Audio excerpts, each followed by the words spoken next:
I had an interview here, a program with you here, where I said, if I had my way, two people would not run in 2027. They will not run at all. President Tinubu and Vice President Atiku. Then you have a really good chance of giving Nigerians a choice to pick the best candidate. The reason why President Tinubu shouldn't run, I think, is that he's run out of steam. I don't think that he has the capacity to continue to govern this country beyond 2027. I'm speaking honestly without any prejudice to him.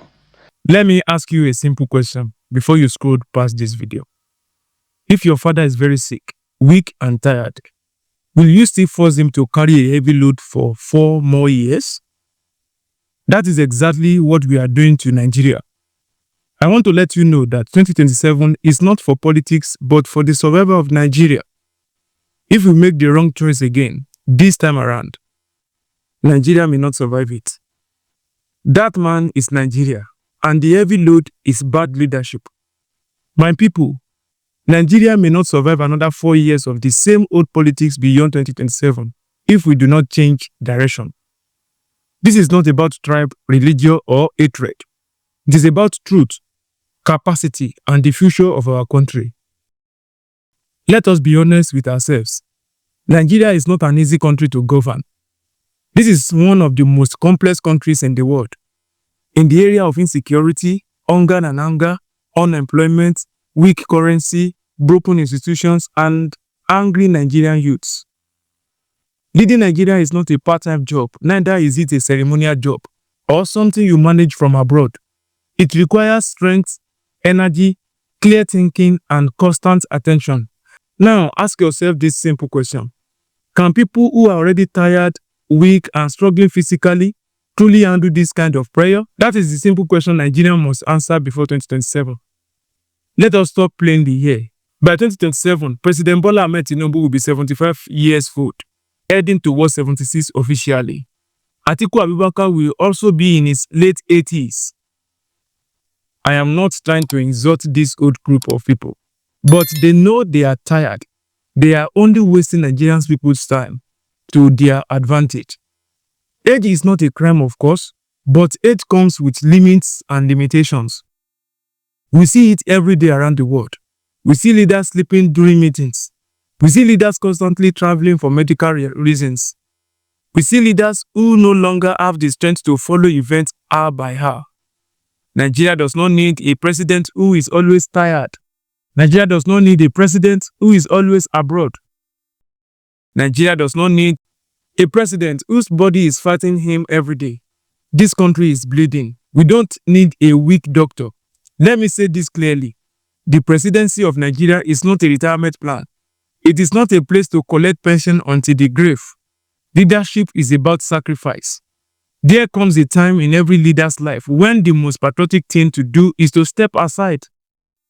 To say, I have done my part. The country now needs younger hands, stronger legs, and sharper minds.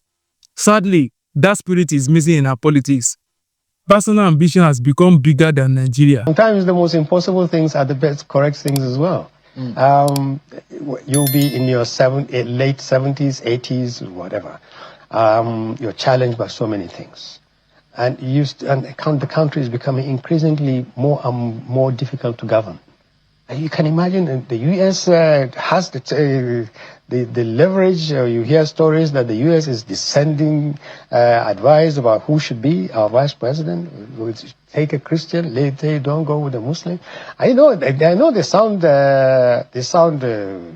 incredible, difficult to believe, especially for people of my generation, who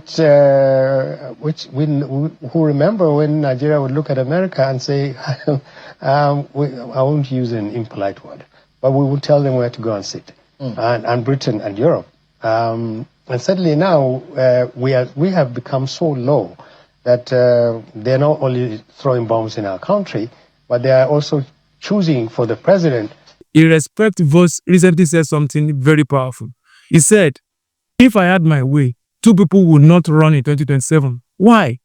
Because if they step aside, Nigerians will finally have real choices, fresh ideas, new energy, and new direction.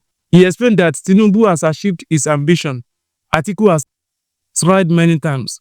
Both men can still play historic roles without being candidates. Another statesman who steps aside, support a younger candidate, unites the country and help defeat bad governance. That person may become bigger than the president himself in history. But that requires selflessness. And sadly, selflessness is rare in Nigeria today. We have learned painful lessons as a country. I am from the north or south is not enough. Religions or tribe is not enough. But intellectual capacity, good health, genius ideology, empathy for Nigerian people, competence, focus on strict leadership matters. Nigeria needs leaders who can work day and night, understand today's world, connect with young people, take hard decisions, face global pressure. Leaders who are hungry to build, not tired of life. My people, power is not given. Power is taken. If we keep quiet, the same people will return. If we don't vote, nothing will change. If we don't defend our votes, corruption will continue. Nigeria must move from consumption to production, from corruption to fairness, from suffering to opportunity. 2027 is not just another election. It is a survival decision.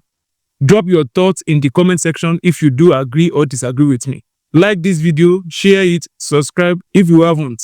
Turn on the notification bell to notify you whenever we upload another video. The future of Nigeria depends on what we do next. Thanks for watching.